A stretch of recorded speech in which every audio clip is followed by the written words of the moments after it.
Muito bom dia a todos. O nosso muito obrigado por ter aceito o convite para assistirem à 15ª Conferência Marketeer. É um enorme prazer contar com a vossa presença aí, onde quer que esteja a assistir a esta conferência. Um agradecimento ainda a todos os patrocinadores e parceiros que quiseram juntar-se a esta iniciativa e a este evento, pois sem eles seria impossível levar a cabo esta conferência. A eles e aos seus representantes, o nosso muito obrigado. Um agradecimento aos oradores e aos participantes dos nossos painéis de debate pelo interesse e disponibilidade. Uma última nota de agradecimento aos colaboradores do Multipublicações Media Group que estiveram envolvidos na organização deste evento. Muito obrigado a todos. Sejam bem-vindos à 15ª Conferência da Marketeer. Vivemos tempos totalmente diferentes e por aqui também nos apercebemos da amplitude destas mudanças. Em vez de contarmos com a presença aqui de 800, 900 pessoas, convidados, temos uma plateia vazia, embora contemos com milhares de leitores interessados a assistir certamente a esta conferência pelas plataformas digitais. E mais uma vez, em virtude dos tempos excepcionais em que vivemos, que tema poderia ter sentido discutir numa conferência da Marketeer? Temos assim duas abordagens e um mesmo tema, a incerteza. Se por um lado a questão de como gerir marcas nestes dias incertos, por outro, a incerteza das notícias que nos vão chegando todos os dias. São verdade? Não são verdade? São meias verdades? Toda esta incerteza gera desconforto, gera insegurança, gera desconfiança. Em todos nós, nas empresas, no mercado, na economia, na sociedade. Mas como tenho referido repetidamente, só há um caminho a seguir e esse caminho é mesmo para a frente. As empresas têm que continuar a trabalhar, as marcas têm que continuar a comunicar, porque todos nós temos que continuar a consumir. O combate ao fake tem sido desenvolvido em várias frentes e assim, e com uma maior veemência, terá que ser continuado. Do lado das marcas, algumas optaram por nada comunicar, outras fizeram-no fugazmente, mas felizmente muitas delas decidiram dar continuidade à sua comunicação, mantendo-se assim no mindset e no topo das preferências dos seus clientes, dos seus consumidores. E hoje, ao longo desta manhã, vamos ouvir, analisar e discutir quais os caminhos, quais as opções que temos para combater este mundo fake e como é que as empresas estão a lidar com esta situação e como se gerem marcas neste mundo de pandemia. Mas comecemos, e para enquadrar o tema, com uma apresentação sobre as Global Marketing Trends. E assim, tenho o gosto de apresentar a keynote speaker desta 15ª Conferência Marketeer, Cristina Gamito, partner da Deloitte. Cristina, obrigado pela sua presença e disponibilidade. O palco é seu e boa conferência.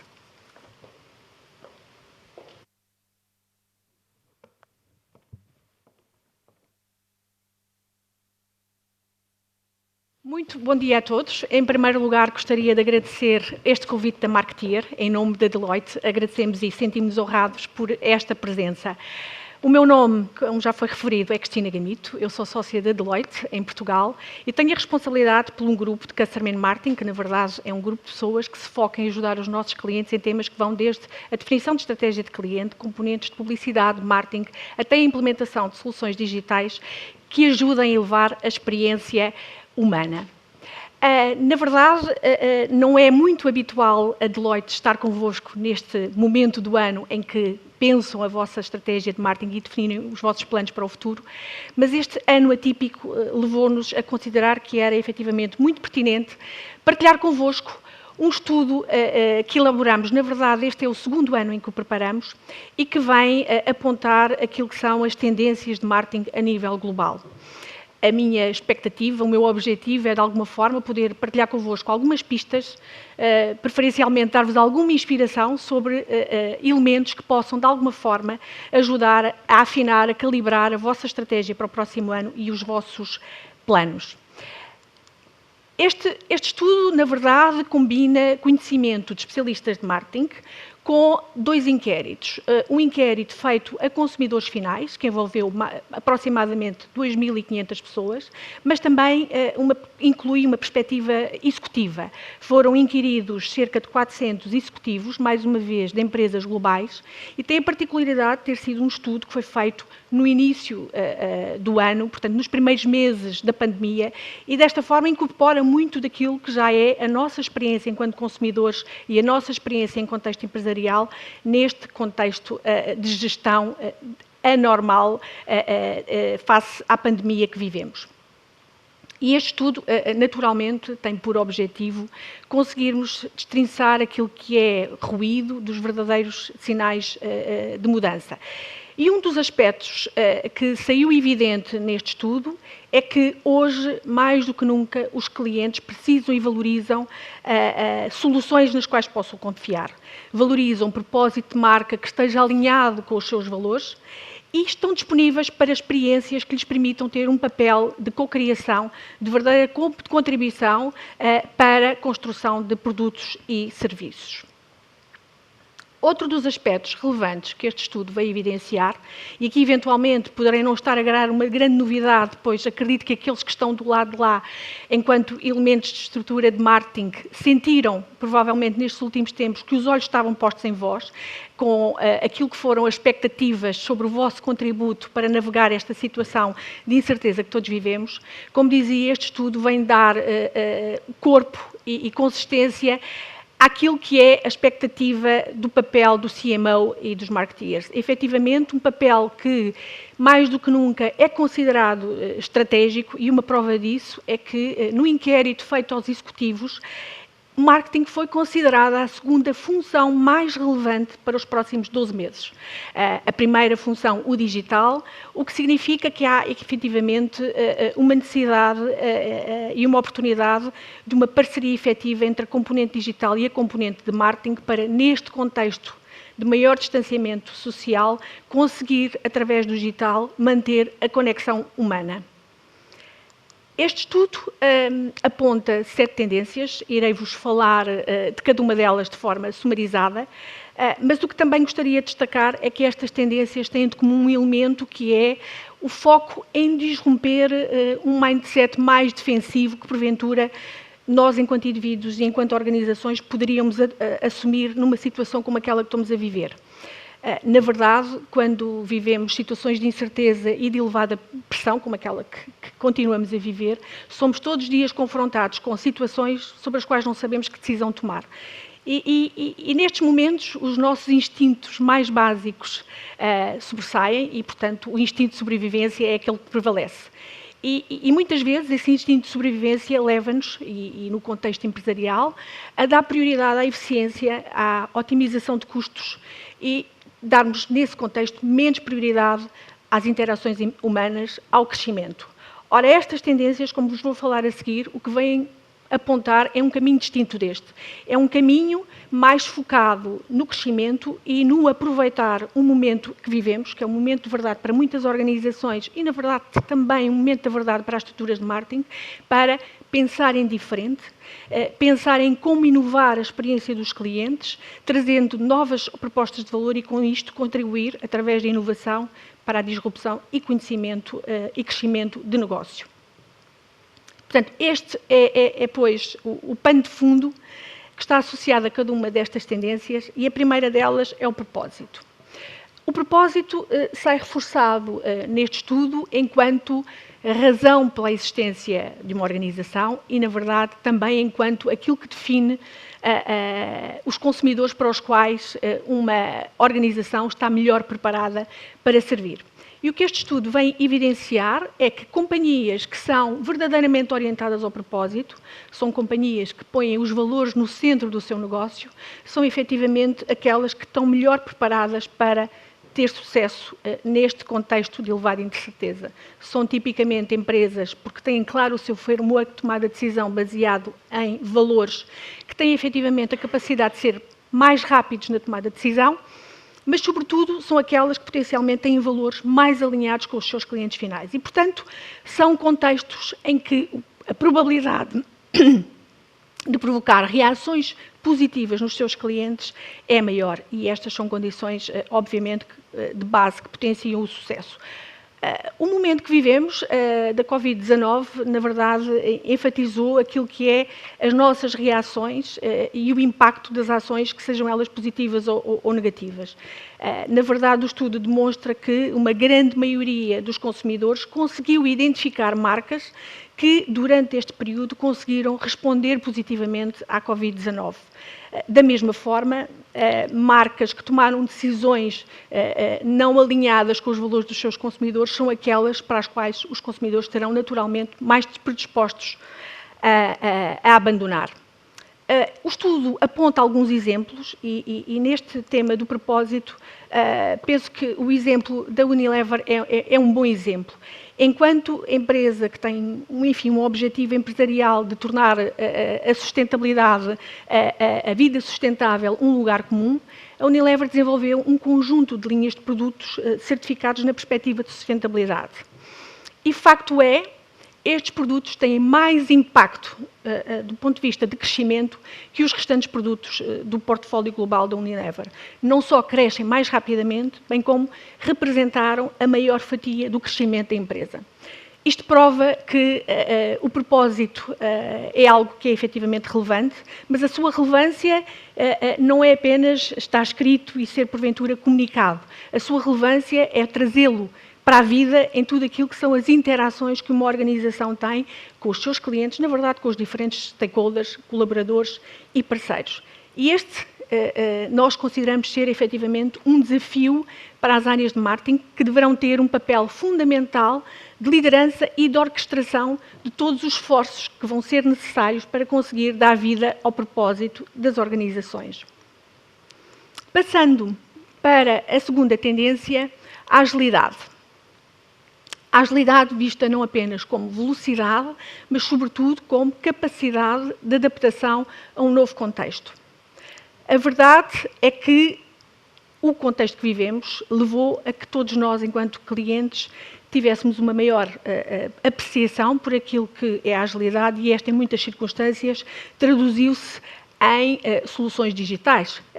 Os investimentos feitos em tecnologia foram reconhecidos pelos executivos inquiridos como tendo como objetivo fundamental contribuir para a agilidade e os consumidores, efetivamente, conseguem reconhecer as marcas que efetivamente tiveram a capacidade de se ajustar a este contexto. Seja por ajuste da sua oferta para, de alguma forma, ter em conta as necessidades daqueles que estiveram na linha da frente no combate à pandemia, seja pensando na forma como adaptavam os seus produtos e serviços para um contexto de distanciamento social e no caso extremado, de lockdown e de confinamento que todos vivemos durante um determinado período.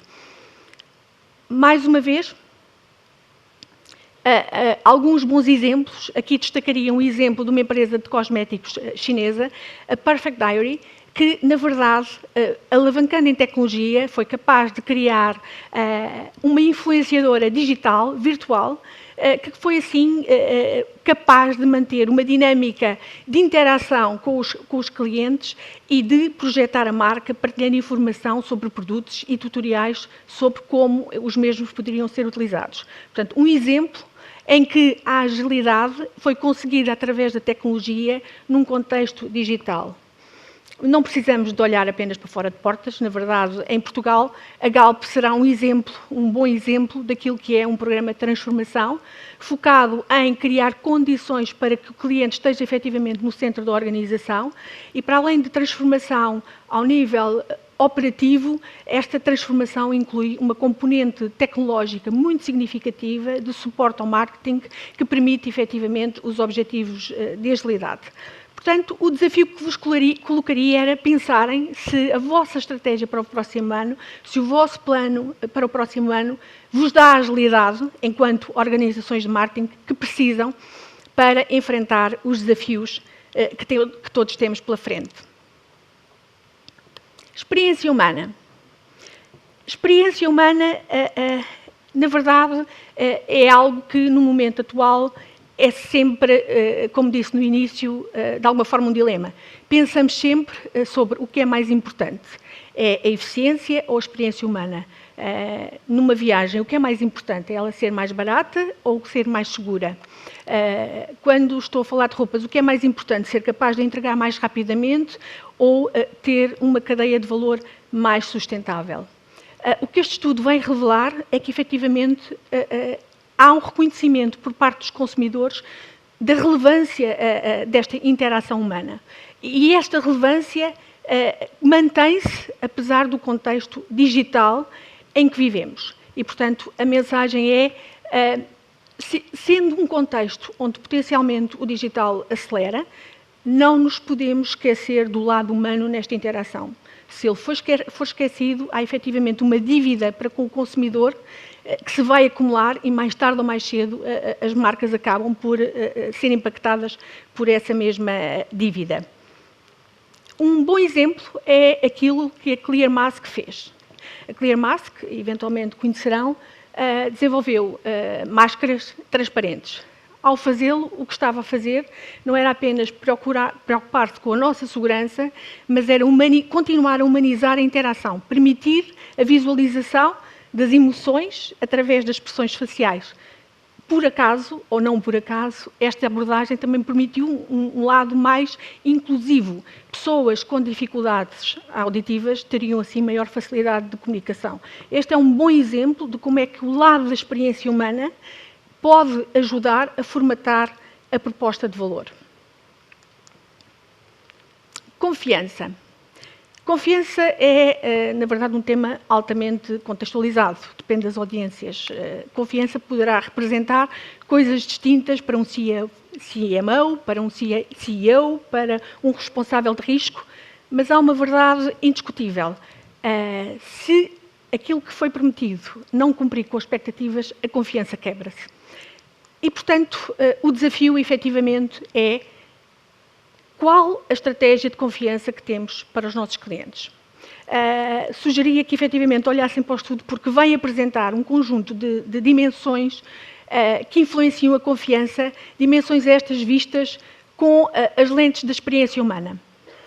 E o que foca é, efetivamente, a importância não apenas de basear a confiança numa perspectiva de humanidade, de interesse genuíno com o bem-estar e com a experiência dos clientes, que terá que necessariamente ser comunicado de uma forma transparente, mas não nos podemos ficar pela comunicação e pela clareza do intento.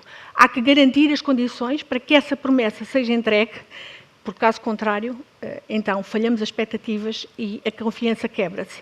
É muito importante garantir que aquilo que está a ser transmitido em termos de mensagem é efetivamente aquilo que é entregue. Mais uma vez, um enorme desafio para as áreas de marketing que, em nosso entendimento, têm mais uma vez aqui um papel estratégico de liderança ou de orquestrador, porque esta consistência entre a mensagem e aquilo que se executa é efetivamente um esforço significativo que exige articulação das várias áreas da empresa.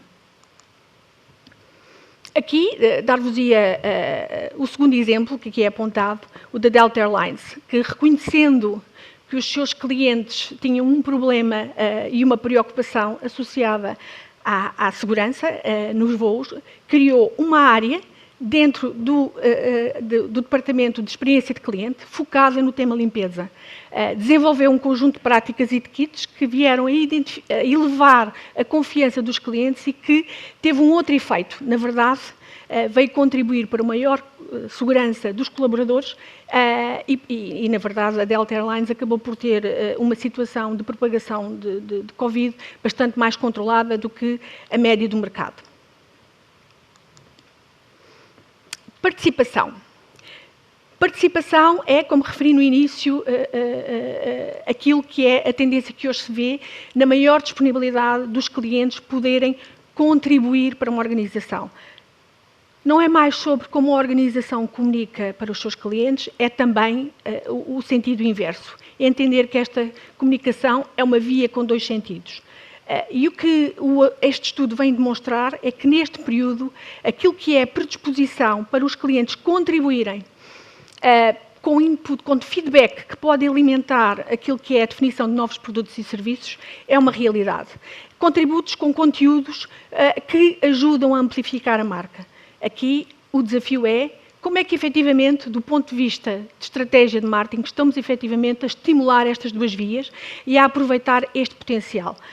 Claro que este potencial de contribuição é impactado por contexto cultural, a abertura ou a disponibilidade para participar é influenciada pela idade, os mais jovens têm mais disponibilidade para participar, porventura a participação acontece mais naquilo que são os produtos de consumo imediato versus, e recorrente versus produtos de consumo menos recorrente, os mais velhos terão menos disponibilidade para participar, mas, por outro lado, tipicamente, quando participam por paixão e, portanto, há um valor em entender, efetivamente, os nossos clientes e perceber como é que podemos tirar partido desta predisposição para participar.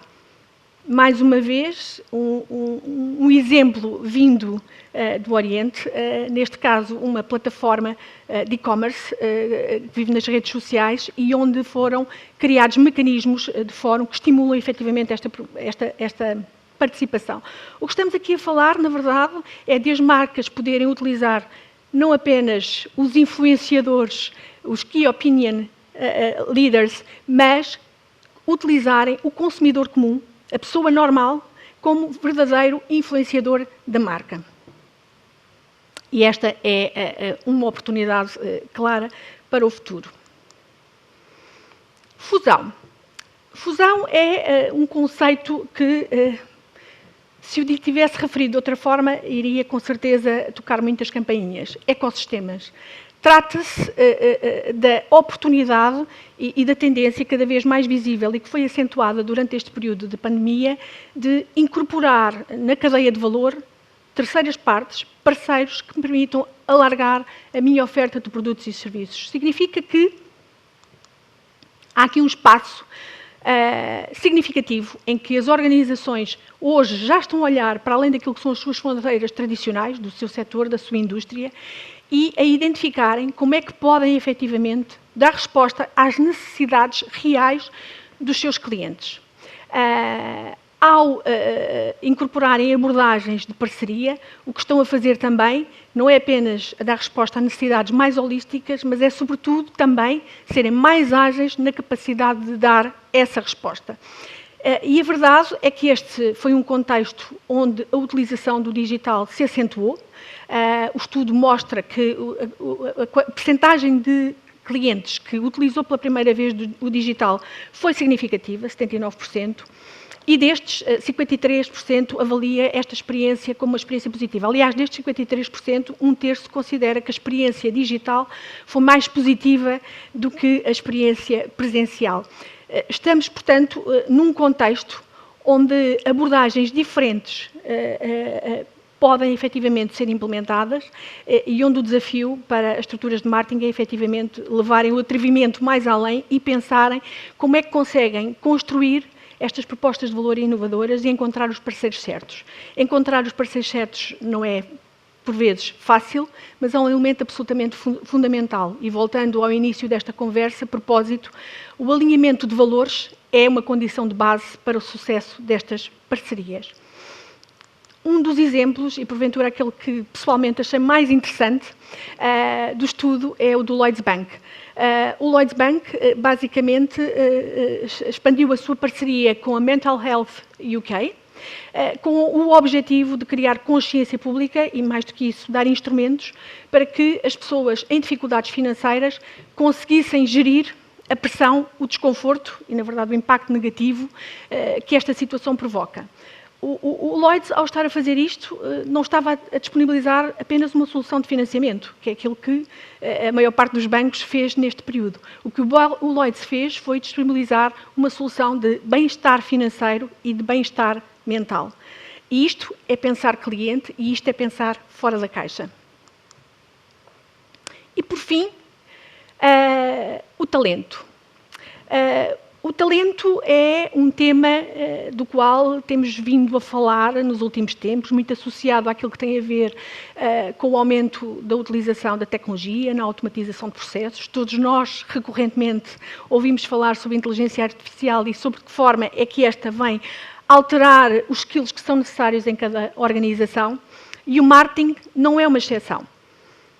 E neste momento entendemos que este desafio do lado do marketing sai reforçado porque ao longo do que vos fui referindo, várias vezes mencionei o facto do papel do marketing ser mais do que nunca um papel estratégico, de ter que ter uma função orquestradora das diferentes áreas da organização para entregar um propósito, para cumprir com uma experiência mais humanizada.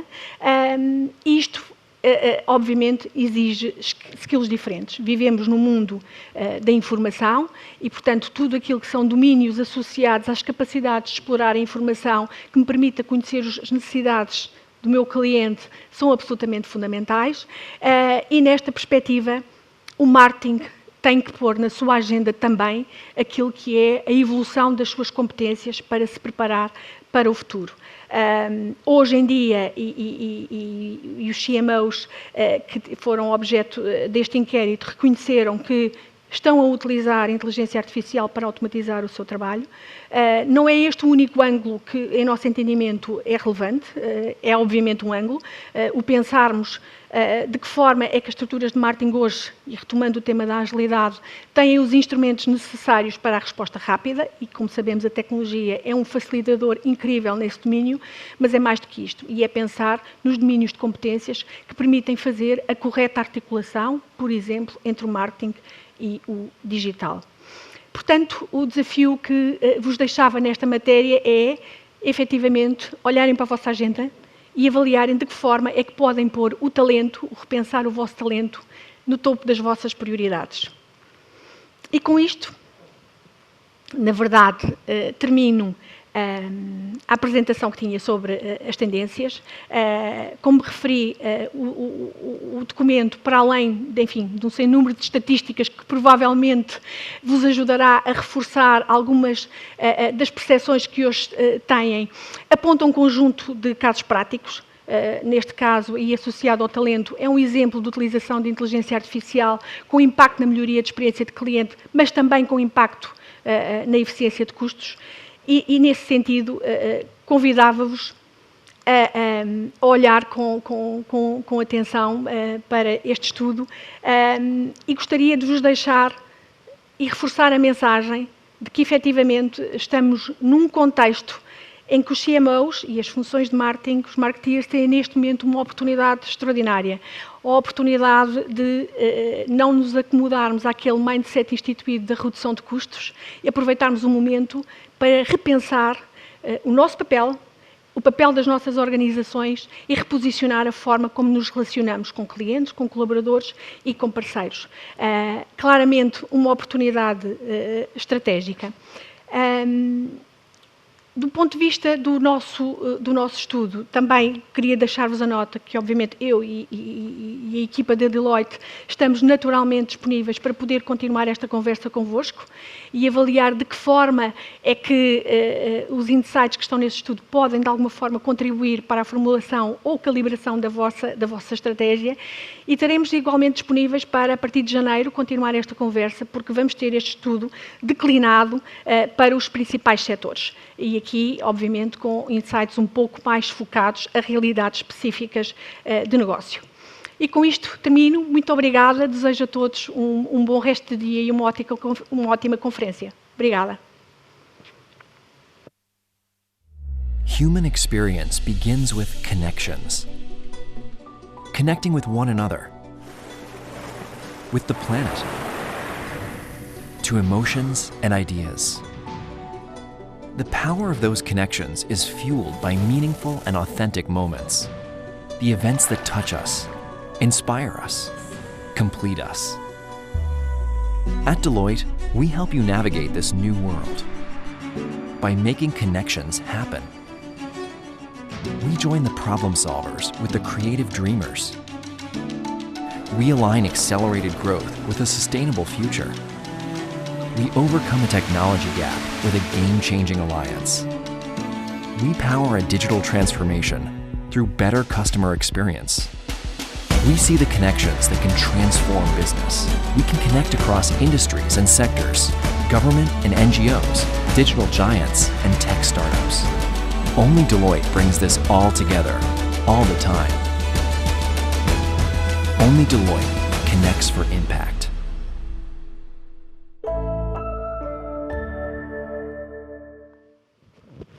Cristina, muito obrigado. E que certamente serão aprofundados e debatidos ao longo desta manhã. Tínhamos agora um primeiro painel que iria decorrer agora, que era sobre o tema, era um frente a frente com o tema de informação versus desinformação, como controlar a verdade dos factos, mas atendendo a alguns contratempos, não vai ser possível realizar. E nesse sentido, passamos de imediato à primeira nossa mesa redonda, que tem como tema como gerir marcas no mundo de incerteza e que será moderado pela Maria João Vieira Pinto, diretora da redação da Marketeer, que irá apresentar então os convidados. Obrigado, Maria João. Obrigado a todos. Obrigada, Ricardo. Vamos então dar início a esta primeira mesa redonda. É muito estranho estarmos a realizar esta conferência aqui numa sala que já esteve cheia tantas vezes, mas esperamos que lá fora, ou ali atrás das câmaras, estejam muitos a ouvir-nos. Esta é, de facto, a nossa primeira conferência não presencial, ou híbrida, como hoje tanto se fala, e vamos aqui falar de fake ou unfake na gestão das marcas em tempos de pandemia. Falta-nos uma pessoa ainda na plateia. João Paulo Velez, diretor de Marketing Corporativo e Comunicação do Santander Portugal. Teresa Lameiras, diretora de Marketing da SEAT. Paulo Campos Costa, diretor global, coordenador de marca, Marketing e Comunicação da EDP. E perdoem-me, os senhores, vamos começar exatamente pela Teresa. Isto para começar por perguntar, Teresa, a SEAT é uma marca com uma forte presença nacional. Há mesmo quem ache que é uma marca muito próxima, mas é uma marca que reporta internacionalmente. Nesta altura, até que ponto é que isto é um desafio ainda maior para gerir? Consegue-se gerir como? A prazo, no dia-a-dia? Como é que é feita esta gestão diária? Olá a todos, muito bom dia. Obrigada por esta oportunidade para estarmos juntos de uma maneira diferente, mas estarmos juntos. Mas com segurança, com distanciamento. Com segurança, é verdade, é verdade. Sentimos-nos todos confortáveis e isso é importante. E é exatamente esse o desafio. Quando passamos por estas situações, a SEAT Portugal é uma multinacional, mas é independente na gestão em Portugal. Portanto, embora tenha um headquarter, as decisões que têm que ser tomadas no país dependem da sua direção.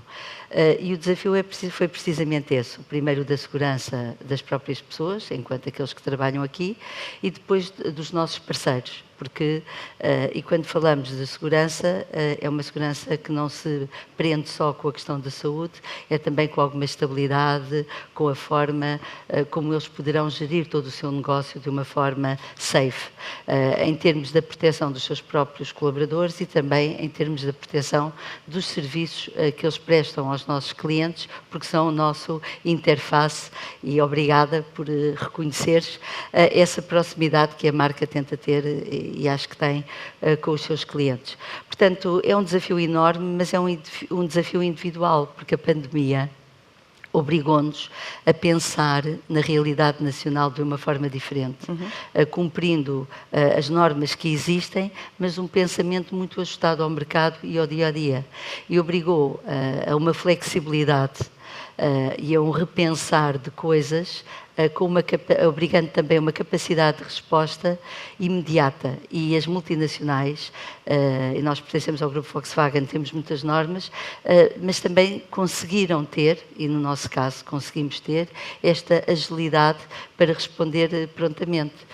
Eu recordo-me... Mas isso, desculpa interromper, Teresa, foi um esforço em duplicado, porque de facto uma multinacional nem sempre é ágil, não é? É, mas as multinacionais também são as pessoas, não é? E o reconhecimento e a capacidade que elas têm de resposta. E eu nunca senti que houvesse alguma entropia quando há questões não só de saúde, ou questões de segurança, ou questões até do próprio negócio, para se conseguir ter esta independência e este alinhamento específico para o mercado. Portanto, eu diria que fizemos, como creio que muitas das outras empresas, independentemente dessa situação, adaptámos, conseguimos responder, reinventámos-nos, Eu lembro-me que em poucos dias criámos um stock locator para as pessoas poderem escolher os seus automóveis e podermos vender online, com entregas em segurança, que era uma coisa que... E as pessoas compram online? As pessoas... O automóvel, que é aquele objeto que nós gostamos de experimentar, abrir a porta, ver como é que fecha.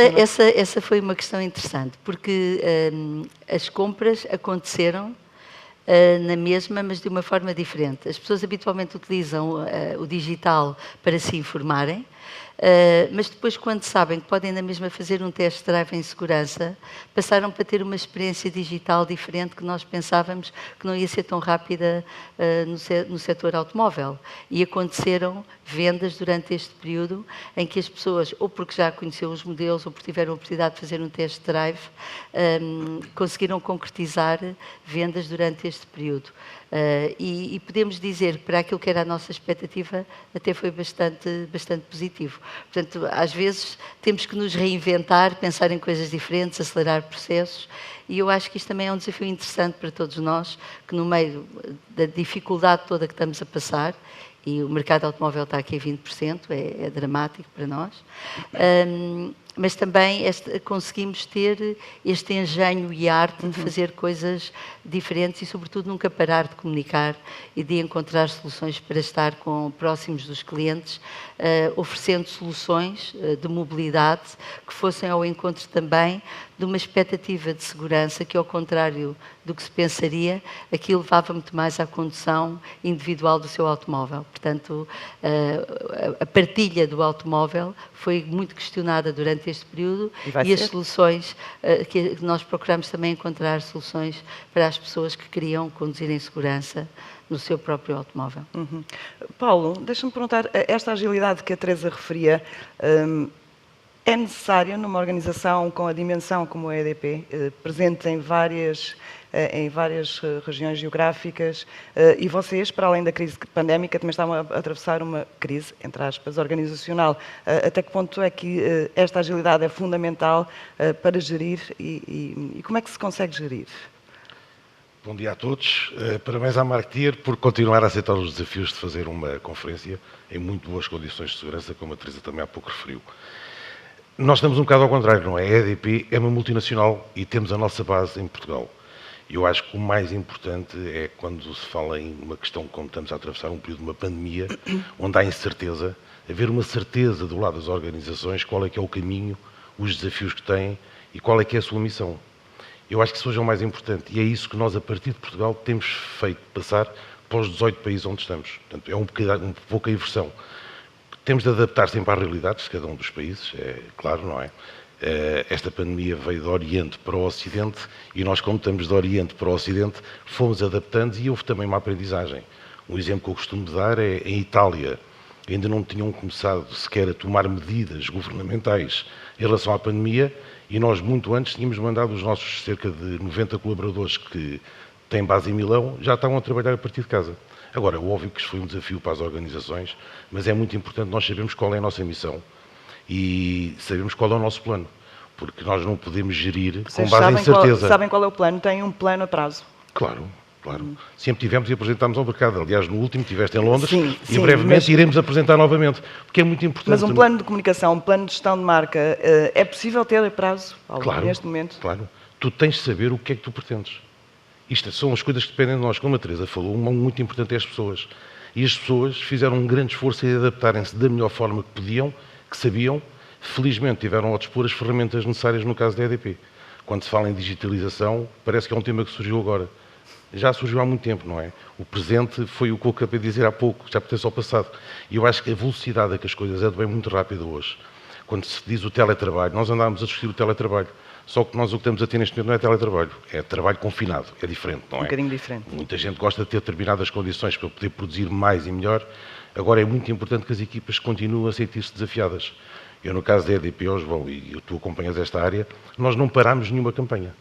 Todas as campanhas estavam previstas para este ano, aconteceram, podem ter andado um pouco para a frente, mas aconteceram. Nós tentámos continuar a marcar a nossa posição, o nosso caminho, e tínhamos desafios e temos que ultrapassar estes desafios da mesma. Não pararam nenhuma campanha, mas alteraram a campanha, alteraram o não conteúdo da campanha, não, a mensagem da campanha? A mensagem é igual.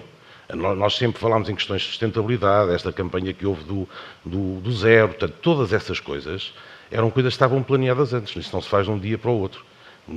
Tivemos, é óbvio que se diz assim, mas tentaram acompanhar as mudanças por causa da pandemia. Tentámos, mas a única coisa que tivemos de fazer foi andar com os prazos para a frente. Nós houve uma altura que não tivemos a comunicar, durante se calhar o primeiro estado de emergência, mas depois a partir daí acertámos e, como sabíamos o que nós queríamos passar, a mensagem que queríamos passar e os desafios que tínhamos, continuámos a passar. Eu acho que é uma questão que é muito importante. Nós este ano, se olharmos para trás, fizemos, por sorte, mas já com algum risco, mas um risco em segurança, fizemos os nossos encontros globais em fevereiro.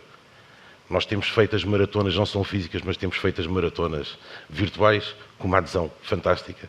Portanto, as pessoas adaptam-se porque eu acho que as pessoas querem ultrapassar isto tudo em conjunto. Agora, cá incertezas há. Basta ouvirmos todos os dias as notícias e a incerteza continua. A vacina é só no final do próximo semestre, do primeiro semestre de 2021.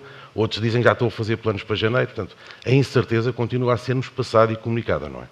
Eu acho que isso também cria muita instabilidade nas pessoas. Claro que sim. Entretanto, o Sérgio, deixa-me só apresentar, Sérgio Carvalho, diretor de marketing da Fidelidade, juntou-se a nós. Obrigada, Sérgio. E tu que falavas, Paulo, agora desta proximidade, o Sérgio tem vindo a defender que, de facto, proximidade é um dos valores fundamentais, não é? Como é que se gera? Vocês alteraram de alguma forma a vossa forma de repetir-me, a vossa forma de atuar e a forma de gerir para estarem ainda mais próximos dos clientes finais, ou não, Sérgio? Tivemos que alterar, aliás, antes de mais, bom dia a todos e obrigado pelo convite. Esta, de facto, é uma pergunta pertinente, porque parece que neste contexto atual estar mais próximo parece difícil, pelo contrário. E fala-se tanto na tal digitalização e teletrabalho, não é? Portanto, parece que estamos todos afastados. Mas a verdade é que, do ponto de vista, primeiro, o setor segurador viveu este contexto, aumentou a relevância dos seguros, porque há aqui uma percepção da desproteção, da necessidade da proteção, cobertura de riscos, nomeadamente na saúde. E a primeira situação que demos conta, logo com o primeiro estado de emergência, e fechámos todos os pontos de atendimento, como praticamente mantendo serviços mínimos, mas dentro daquilo que é o normal, mas aquilo que procurámos fazer foi disputar e criar condições para que exista um contacto regular dos nossos parceiros, dos mediadores, dos corretores e também dos nossos colaboradores com os clientes.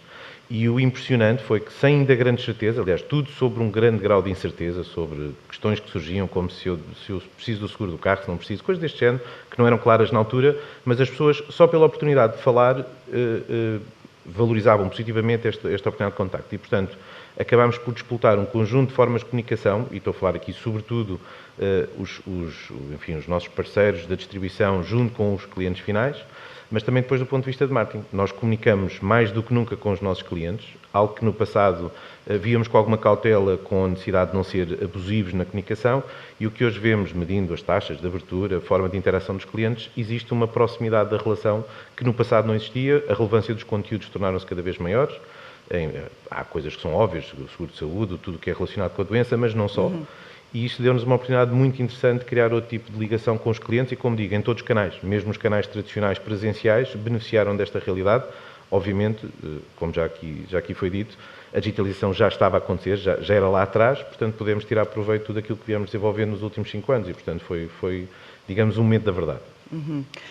Mudaram a comunicação e mudaram também o portfólio de produtos ou não? Referias que, de facto, as pessoas procuram mais produtos que lhe transmitam confiança, segurança, nomeadamente ao nível da saúde? Sim, tivemos que fazer ajustes. Não tanto só ajustes? Ajustes porque a oferta já existia, o mesmo que o Paulo referiu. Nós não conseguiríamos construir produtos do dia para a noite, mas a oferta estava lá, a relevância de alguns produtos ganharam importância. Afinal, esta agilidade é QB. Não, a questão é que temos que nos adaptar à necessidade do momento, mas temos que estrategicamente estar preparados para estas circunstâncias e do ponto de vista, para construir uma proposta de valor válida não se desenvolve num dia. É preciso construir tudo o que é da cadeia de valor dos seguros, tem esta necessidade também e, portanto, as ofertas estavam preparadas. Vamos falar na saúde, na medicina online, nos riscos cibernéticos, uma tendência também agora muito recorrente neste contexto novo, mas os produtos existiam, se calhar tinham uma relevância menor no nosso portfólio. E aproveitámos, portanto, este momento e percebendo, e este aqui se calhar foi o maior desafio, ir, à medida que as coisas foram acontecendo, perceber as tendências e as necessidades e interesses dos consumidores, porque isto ninguém conseguia prever.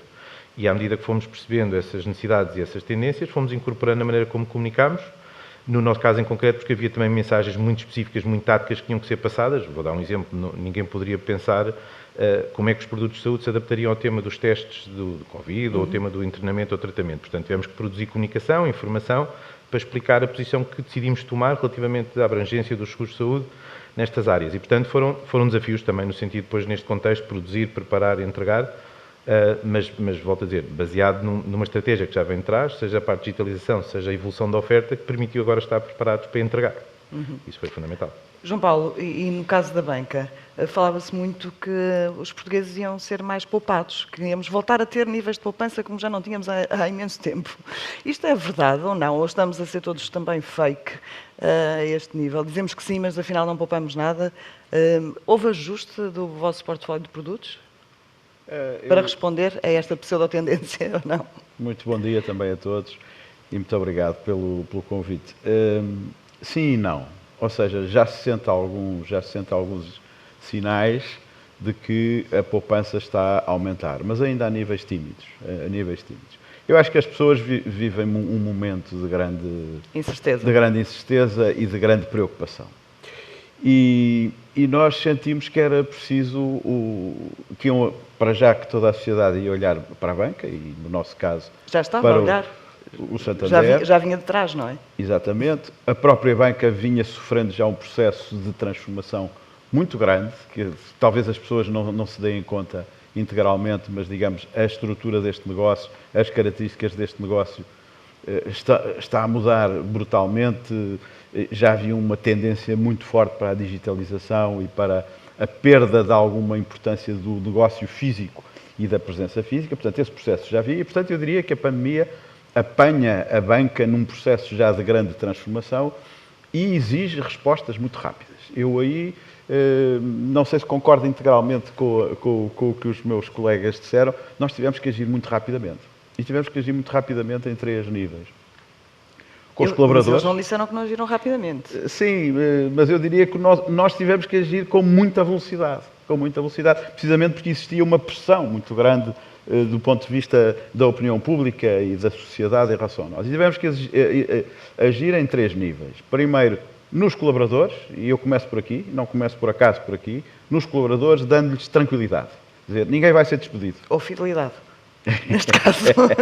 Ninguém é mais politicamente Ninguém correto. vai ser despedido em termos de pandemia, vão ser criadas condições para o apoio, digamos, ao trabalho das pessoas em circunstâncias difíceis. Se quiserem antecipar o subsídio de Natal, nós antecipamos uma parte, etc. Portanto, houve um conjunto de medidas no sentido de dizer aos colaboradores: contamos convosco fortemente e, portanto, num cenário em que vamos ter que estar de porta aberta ainda, mas em que muitos vamos estar em teletrabalho, o vosso desempenho é fundamental. Depois, para os clientes, e para os clientes são sobretudo, nós fomos o primeiro banco, por exemplo, a avançar para as moratórias, mesmo antes do quadro das moratórias estar definido em termos legais, porque sabíamos que era decisivo para as pessoas e para os particulares e para as empresas poderem ter essa respiração, digamos, não serem logo confrontados com a necessidade de terem que suportar encargos para os quais provavelmente não tinham capacidade imediata. E, em terceiro lugar, para a sociedade, digamos, nós disponibilizámos 3 milhões de euros para vários aspectos, desde a investigação, a compra de material médico, apoios a estudantes que tinham dificuldades na sua vida, digamos, com a pandemia. Portanto, houve que dar respostas muito rápidas e, ao mesmo tempo, aprofundar todas as soluções do digital, porque sabíamos que, então, agora, as pessoas ainda iriam recorrer mais ao digital na sua relação com o banco. Portanto, eu diria que é um desafio para toda a gente e a todos os níveis, mas eu diria que a pandemia, para as marcas, é um desafio enorme. Como é que se consegue, e no nosso caso, como é que nós íamos conseguir manter a reputação que tínhamos, e era uma reputação muito alta, num cenário altamente desafiante e altamente disruptivo, digamos, e imprevisto, digamos assim. E, portanto, houve que realmente encontrar essas respostas e encontrar novas soluções para os pagamentos digitais e criar, sobretudo, novos serviços e novas formas das pessoas acederem ao seu banco pelo telemóvel, pelo computador, etc. Novos serviços, novos produtos, como eu perguntava, não. Não houve necessidade de ajuste de portfólio?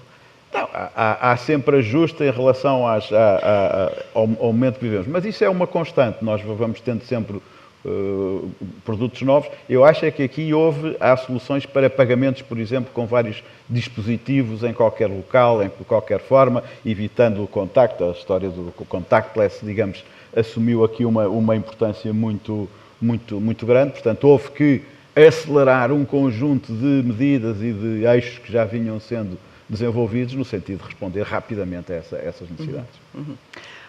Sabendo que a confiança, de facto, é um dos temas-chave, e nós vimos isto na apresentação anterior que a Cristina trouxe aqui, vocês os quatro, e a pergunta é, de facto, para os quatro, enquanto responsáveis de marketing, percebem que as marcas têm que ser ainda mais verdadeiras? Estamos, de facto, no momento da verdade. Teresa, que impacto é que isto tem para a gestão? Não é que a marca fosse falsa ou que comunicasse de forma falseada, mas é mais exigente? Eu acho que é mais óbvio perceber se a marca é ou não coerente, verdadeira, se tem um propósito nos momentos difíceis em que os planos têm que ser executados com uma grande transparência e com a tal proximidade e com a capacidade de resposta que eu não concordo, acho que todos fizemos praticamente o mesmo, ajustando às nossas realidades, não é? Na sua realidade. Cada um pensando sempre nas pessoas em global e depois também nos clientes e nos parceiros, etc. E ajustando à sua realidade. Eu acho que sim, eu acho que esta transparência, esta verdade das marcas sai de uma forma mais evidente na forma como elas se posicionam e mostram aquilo que são nos momentos mais difíceis e em que se reinventam. Falávamos aqui de comunicação há pouco. Nós continuamos também a fazer comunicação, mas não fazia sentido numa altura em que somos uma marca de mobilidade, que queremos que as pessoas andem de carro, dizer naquela altura para saírem. Portanto, também nós criámos uma comunicação específica, sobretudo no digital, a dizer nós que gostamos que se mova, nesta altura, espere, porque há de voltar novamente o momento e quando a situação se alterou, voltámos a fazer isto. A dizer, então, agora é o momento de nos voltarmos a encontrar. Portanto, há variadíssimas formas de as marcas encontrarem este caminho de verdade, de propósito, seja também pelas soluções que apresentam para que as pessoas possam manter a sua comodidade, os seus serviços, aquilo que esperam de cada marca, neste caso com a vertente da segurança, mas uma segurança muito adaptada àquela que é a realidade, não querer perder nada, manter uma vida normal, entre aspas, mas a normalidade possível, num contexto adverso, mas sem perder nada daquilo que a marca se dispõe a oferecer. Sérgio, eu fazia-te exatamente a mesma pergunta, sabendo nós que, de facto, os seguros são sempre aquela entidade que nós olhamos com alguma desconfiança. Bem, no caso da EDP também, quando recebemos a conta em casa, temos sempre alguma dúvida se gastamos, de facto, aquilo ou não. Pode ser da EDP ou não, é? Vamos lá ver, o tema da confiança, o setor financeiro, de uma forma geral, no setor dos seguros, vive de confiança. Desde sempre foi uma relação baseada em confiança e com todas as dúvidas que existem. É um setor conhecido pelas suas letras pequenas, mas esta é uma forma de relação que tem vindo a mudar nos últimos anos. Não é o único que tem as letras pequenas. Não é o único, mas cada vez mais os clientes percebem, e acho que também as instituições perceberam, que essa relação tem que basear-se, de facto, numa confiança real e numa experiência de utilização agradável. Eu diria que é difícil quando normalmente as marcas estão posicionadas no momento em que nos acontece um problema, que é o nosso caso. Nós normalmente aparecemos na vida das pessoas não é num momento de felicidade, nem de alegria, nem de satisfação. E, portanto, é muito difícil tirar de um acidente automóvel uma oportunidade de grande satisfação da pessoa. Mas há o seguro de maternidade. Há a maternidade e o seguro de saúde, mas essa é a parte engraçada. O seguro de saúde é aquele que toca em momentos do bom e mau. E muitas vezes na prevenção, no bem-estar, de facto nas crianças. Há aqui um conjunto num espectro realmente diferente e até a frequência de interação é totalmente distinta, porque a prevenção, o bem-estar, um posicionamento que agora estamos a trabalhar muito, tem um lado positivo que a doença não tem. E, portanto, nós hoje em dia, como dizemos, queremos estar na saúde e não na doença. Mas este é de facto, este é um momento que trouxe, e eu já comentei isto aqui, trouxe relevância aos seguros. Eu acho que isso é importante. Isso tem-se refletido na notoriedade das marcas de seguro em geral, da fidelidade em particular. Temos mantido uma liderança, mas há uma preocupação, e como eu dizia há pouco, o interesse com os conteúdos, a preocupação em conhecer mais dos clientes que já temos e de outros que não temos em conhecer as ofertas, produtos novos que antes passavam um bocadinho despercebidos, como diz os riscos cibernéticos, de repente ganham aqui um espaço na oportunidade. Portanto, este é de facto um momento da verdade, não tenho dúvida. Para o nosso setor em particular, esta é a altura que as pessoas esperam um apoio efetivo. Se durante anos fico na dúvida, eu ando a pagar, mas será que preciso, não preciso? Este é o momento da verdade e para os particulares e em especial para as empresas, que estão num momento especialmente difícil e precisam de apoio para a sua adaptação, ou seja, às vezes, neste caso, não é estar no problema, mas ajudá-las na assistência, partilhar conhecimento, o apoio à deslocalização dos trabalhadores para casa, ao teletrabalho, enfim, há um conjunto de áreas onde temos tentado prestar apoio e eu acho que existem duas coisas, mais exigência, porque os consumidores esperam que as marcas estejam lá, mas também existe mais tolerância. Aquilo que eu notei, por exemplo, em abril, naquele momento, processos, procedimentos tivemos que alterar, como é que funciona. Ou seja, os consumidores admitem mais facilmente o erro? O erro neste contexto, ou seja, estou a dizer, por exemplo, para pequenas coisas processuais ou administrativas, que, obviamente que vieram ficar um bocadinho complicadas, e todos nós temos um esforço tremendo nos adaptar, mas vimos claramente uma tolerância especial dos clientes, desde que haja um esforço real de resolver o problema. Outra coisa diferente é, se na gênese não estamos a procurar ajudar o cliente, aí eles são de facto muito mais exigentes. Mas há esta dualidade. Por um lado, uma tolerância pelo contexto, mas também uma necessidade que as marcas estejam lá para aquilo que as pessoas precisam. Paulo, e no caso da EDP, que está constantemente também debaixo de fogo, isto é um momento da verdade. Que estava constantemente, desculpa João, não percebi. Que está muitas vezes debaixo de fogo, não é? Parte da comunicação social. Até aquela tua brincadeira há pouco, quando estavas a fazer pergunta ao Sérgio. Isto é um problema de comunicação. E a EDP sempre falou a verdade na comunicação. Portanto, é tudo fake? Não é tudo fake. Nós temos de ter uma coisa em consideração. Em Portugal, há mais de 100 empresas comercializadoras de energia. Que poucas pessoas sabem, não é? Poucas pessoas sabem. Se nós continuamos a liderar, por alguma razão é. A primeira é que falamos verdade, a qualidade do serviço e os serviços que oferecemos. O João Paulo, há pouco, quando disse que tinha mudado tudo no caso da banca, no nosso caso também mudou.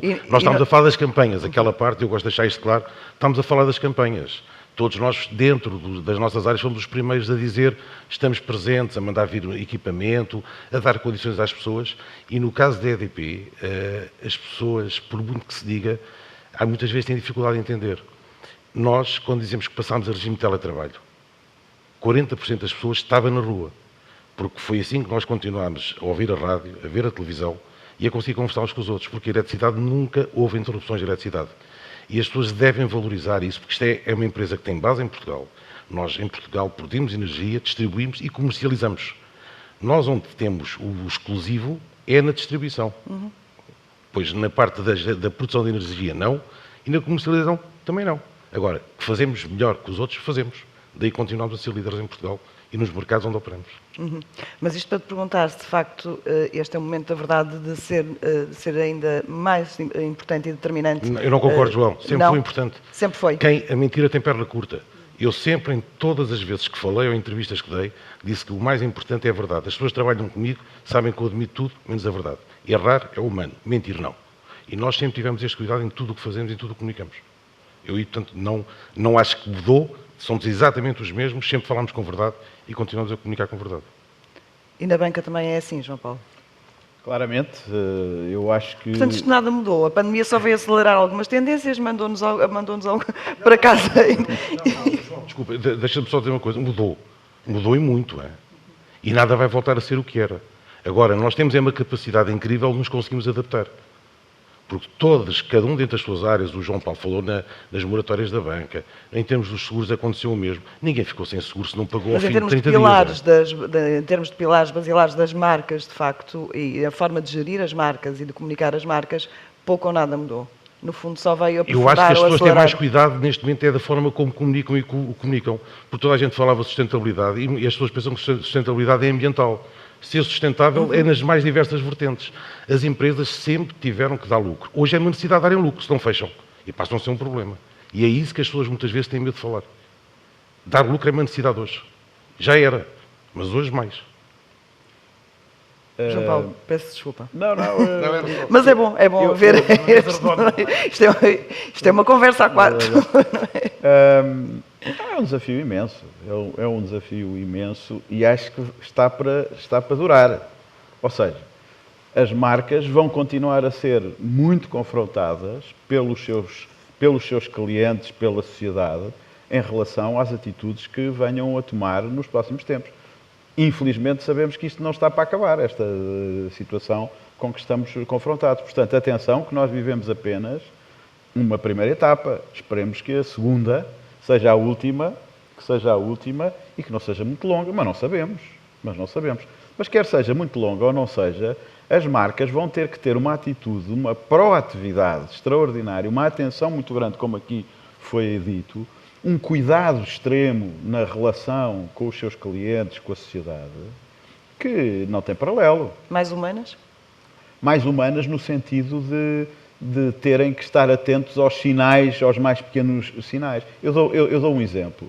Nós tomámos uma iniciativa que nem sequer divulgámos muitíssimo, mas que nos parece que foi de grande alcance, que é uma coisa que nós chamámos internamente aqui e agora, que foi falar com os clientes mais idosos.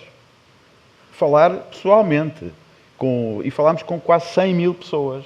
Porque eram as pessoas que nós percebíamos que estavam menos incluídas digitalmente, que iam ter mais dificuldade em lidar com esta realidade em mutação no acesso à banca. E, portanto, falámos com cada um deles, e dizer o que é que o senhor precisa, e tem algum problema, e o seu ordenado, e a pensão, e o seguro disto, e o nosso... E ajudámos essas pessoas a resolver, e, portanto, isto numa base relacional. Isto foi altamente valorizado pelas pessoas que ficaram encantadas, em que o seu banco tivesse ido falar com elas para saber se precisavam de alguma coisa. Bom, e acho que nós vamos ter que tomar provavelmente mais iniciativas, nós todos, nós marcas, vamos ter que estar mais atentos a estas realidades novas e agir de um modo diferente. Isto é diferente, nós não, em circunstâncias normais, não íamos ter uma iniciativa de contacto com os clientes com mais de 65 anos, e que vivem, em muitos casos, em solidão, ou que vivem isolados, ou que vivem, enfim, com dificuldade, de acesso digital, porque realmente, se digitalizamos tudo, então temos que ter atenção, digamos, aos que não estão aí ainda, ou não estarão nunca, não é? E que precisam do serviço de banca, de energia, de seguros, de assistência automóvel, não sei, quer dizer, todas as áreas em que aqui estamos. Portanto, vamos ter que inventar novas formas de contacto, novas formas de relação, novas formas de comunicação, não deixar que a realidade nos apanhe de surpresa completamente, ou seja, temos que ir preparando as coisas. Depois daquilo que temos vindo a experimentar. Eu sei que não é... Já não o podemos dizer. Exatamente, mas quer dizer, eu acho que o futuro não é certo. A incerteza é a nossa certeza total, isso é que não há dúvida nenhuma. E nesta incerteza, nesta verdade e nesta transparência, onde é que ficam os embaixadores e os influenciadores? Teresa, vocês trabalham com uma série de embaixadores, às vezes também influenciadores. Onde é que ficam? Vão continuar a ter um papel importante? No nosso caso, alguns tiveram um papel muito importante. Não, eu pergunto é se vão continuar a ter. Não olhando para o passado, mas agora para o presente e para o futuro. Eu acho que toda a estratégia que tem a ver com os embaixadores tem que ser ajustada ao momento em que vivemos, não é? E eles próprios, enquanto influencers, se reinventaram. E no nosso caso, que é um produto muito específico, por exemplo, temos o caso do Nuno Marco, que utilizou no BISC, MES, portanto, incluiu o automóvel, porque quando pôde sair de casa, incluiu na sua vida e criou toda uma dinâmica em torno da marca e de um automóvel que estávamos a lançar no momento. Portanto, neste caso e no acompanhamento que fizemos, sentimos que houve uma dinâmica e um esforço por parte dos embaixadores.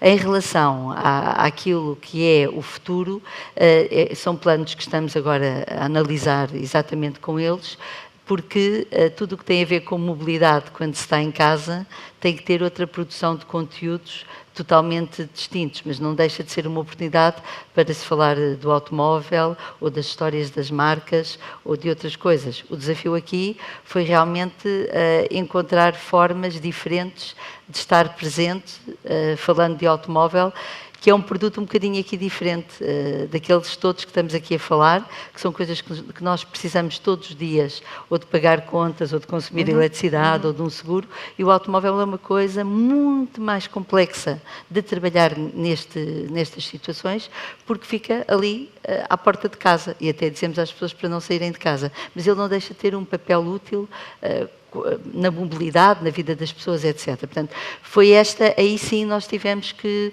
pensar das coisas de uma forma diferente. E não fugindo à questão, mas falando de outro tipo de influenciadores, que são os jornalistas. E como sabes, nós tivemos, a pandemia coincide precisamente com o lançamento de um automóvel muito importante para nós, que era o Leon, que tínhamos que lançar, adiámos, mas depois, pronto, tínhamos mesmo que lançar o automóvel.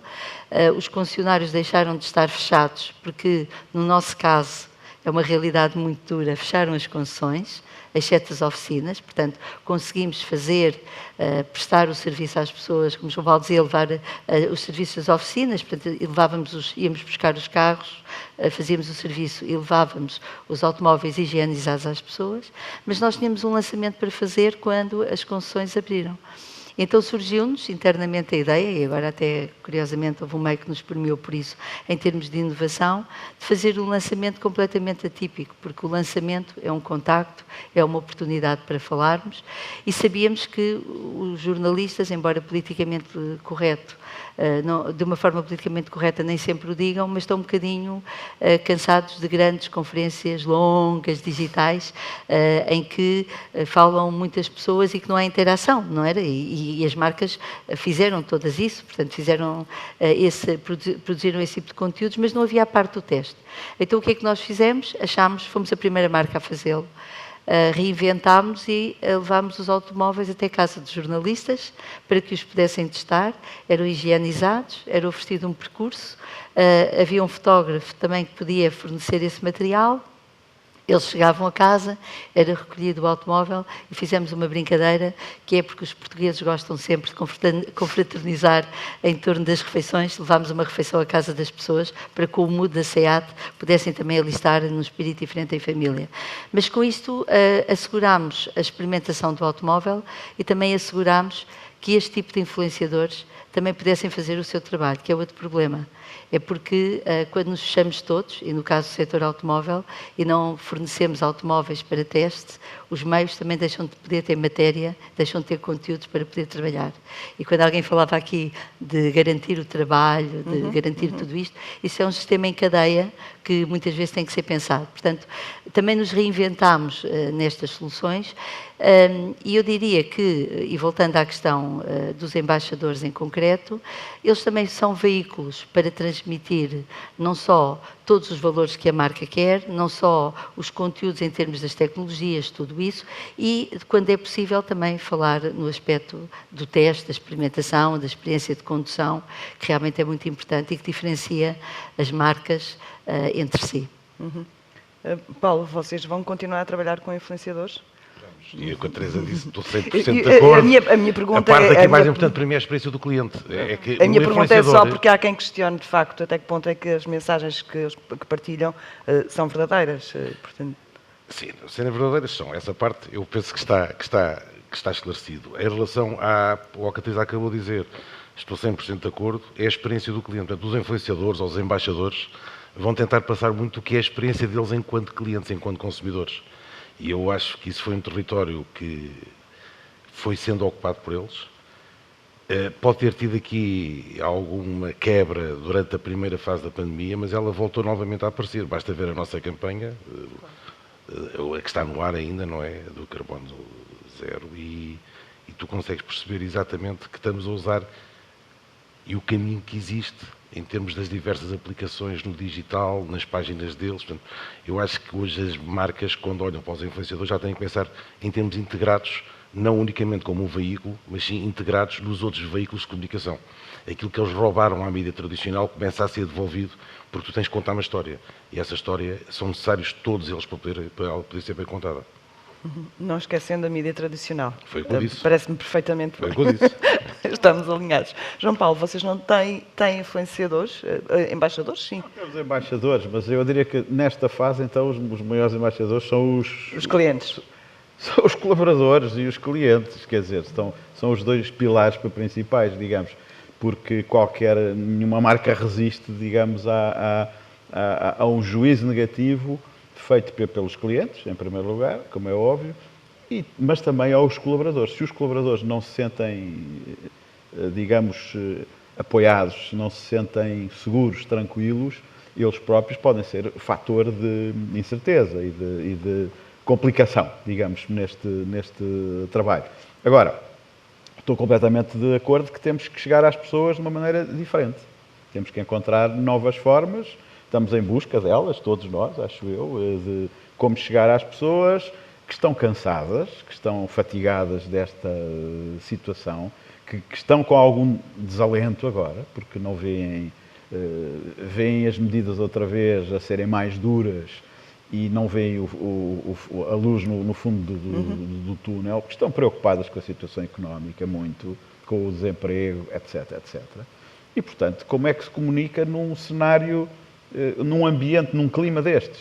Não é? Como é que se comunica sem ferir as pessoas? As pessoas não podem ser agredidas com mensagens que não respondam exatamente àquilo que elas neste momento sentem ou àquilo de que elas precisam, não é?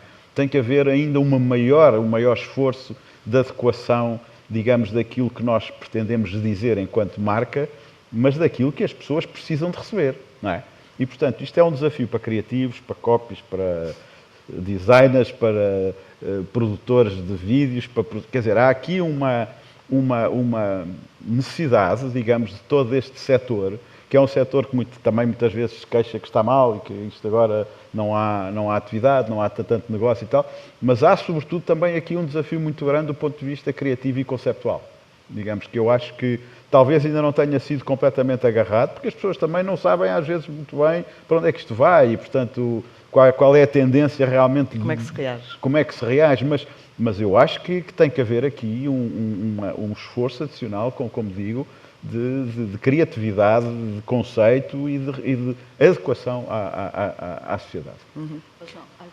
Eu gostava só de dizer uma coisa. Eu acho que o verdadeiro, quando tu falavas no momento da verdade, não sei se o Paulo aqui concorda comigo, também tem vários embaixadores. Nós temos mesmo que acelerar. Estamos então, já na fase final, mas sim, Teresa. É que o momento da verdade em relação aos embaixadores, quando existe uma estratégia coerente e quando eles sentem que fazem parte da marca, eles próprios são proativos. E a verdadeira coerência vê-se aqui. Porque quando dizem, e eles vão fazer o quê? Eles próprios têm o seu papel e como as marcas fazem parte da vida deles, eles próprios as transmitem com uma coerência até muito diferente e muito superior, diria eu, não é? Dizias que sim, Sérgio. Vocês têm, os principais influenciadores são os vossos agentes, não é? Naturalmente sim. Portanto, durante anos assim tem sido, porque o domínio é técnico, a linguagem é técnica, mas começámos a introduzir produtos que têm a ver com, enfim, um bocadinho mais relacionais. O seguro de animais de companhia foi o primeiro e agora recentemente na saúde estamos a apostar numa campanha, enfim, num ecossistema de prevenção e de bem-estar e prática de desporto e obviamente o tema dos influenciadores e embaixadores fazem todo sentido e começámos, portanto eu diria, depois deste fenómeno e de facto à procura de novos posicionamentos e conteúdo, introduzimos aqui o tema de embaixadores e influenciadores e eu acho que este é o grande tema da verdade, mais do que serem apenas comunicarem veículos de uma comunicação pré-definida, eles estão a experimentar a realidade e, portanto, os produtos no dia-a-dia, seja nos dois casos que falei, o seguro de animais de companhia e o seguro de saúde, e neste caso em concreto tudo o que tem a ver com os hábitos saudáveis e a prática de desporto e a premiação da prática de desporto e o bem-estar, e é isso que estamos a pôr à prova e, de facto, o que se vê é que as mensagens que saem um bocadinho para lá do plano, daquilo que são estritamente aquilo que é articulado, são as que são profundamente eficazes. E eu acho que é um tema, e obviamente temos todos o grande desafio de fazer chegar conteúdo, porque esta realidade que não conseguimos controlar, de confinamento, não confinamento, ora estamos em casa, ora não estamos, leva com que as pessoas mudem muito a forma como consomem a informação. Como consomem tudo, não é só a informação. Tudo, mas na maneira de chegar às marcas é um desafio também. E, portanto, há que procurar, e neste caso os embaixadores influenciadores é um dos caminhos que estamos a explorar e temos uma visão muito positiva daquilo que é o resultado. Nós chegamos ao final do nosso tempo, mas eu vou pedir só um minuto. Numa frase, cada um me resuma de facto como é que se gera uma marca em tempo de pandemia. João Paulo. Cuidado, atenção, coragem e criatividade. Proximidade, inovação e segurança, com uma grande preocupação de segurança. Rouba um minuto. Como é que se gera? Verdade. Muito bem. Desta forma, tem sido provavelmente um dos desafios maiores que temos vivido, sobretudo na parte da gestão da marca e na comunicação, mas também dos mais satisfatórios, porque de facto toda a equipa, todas as partes, todos os dias tem que acrescentar algo novo para lidar com o que estamos a viver e, portanto, tem sido um trabalho conjunto de todos, muito, muito intenso, mas muito recompensador. Eu acho que do ponto de vista motivacional tem sido, difícil, mas muito, muito recompensador. Muito bem, numa altura em que tanto se fala em fake news, informação falsa e notícias contraditórias, de facto o que percebemos é que a verdade é que é fundamental para gerir as marcas e continuar a gerir os negócios. Obrigada aos 4 pela presença. Obrigada.